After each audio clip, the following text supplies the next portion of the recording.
Well, the beautiful OM3 and I have been together for a year now. It's been a very happy and creative year.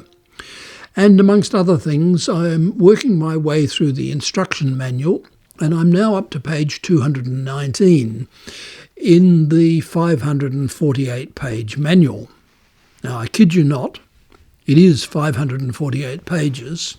It's so big that OM don't give it to us in the box. You have to download it. So here I am on page 219. And this is the page that tells me all about using the creative dial. That's this little button here on the front of the camera, where it's possible, amongst other things, to dial up 4 colour presets and 4 monochrome presets. Now, I'm just interested in the monochrome presets here.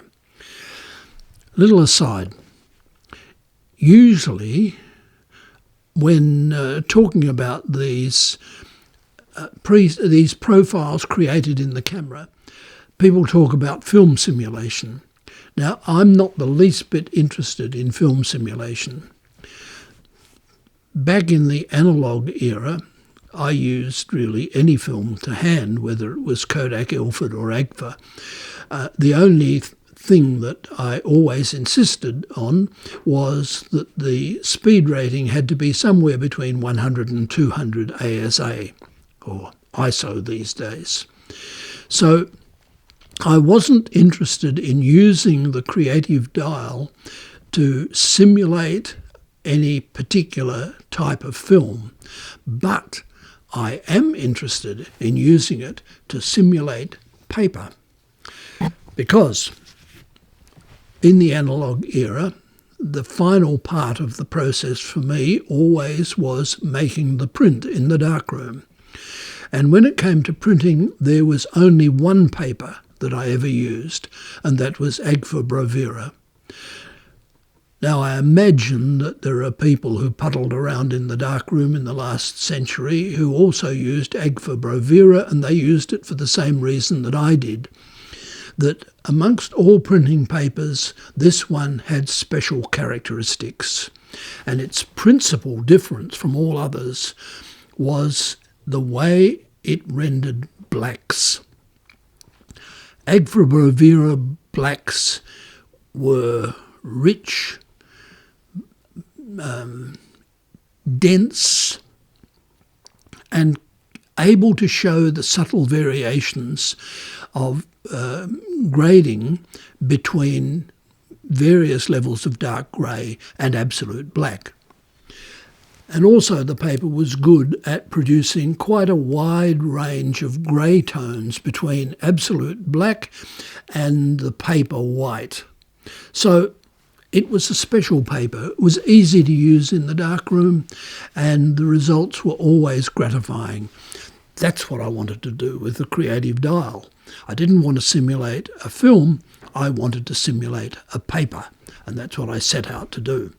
Now, the thing is that you have to choose one of the standard presets to build on, to create your unique profile. When I consulted Mr. OM, the advice is that Mono 4 is a flat profile. Flat profile, that sounds good to me, because it's always easier to modify a flat profile than it is to modify a profile where certain tonal characteristics have already been set. I mean, just think about grading video, for instance. We always prefer to start from the flat original and build on that. So, Mono 4, the flat profile. Then, having chosen that, I then had to make a decision about the colour filter, and I chose none. But that's because my intention is portraiture.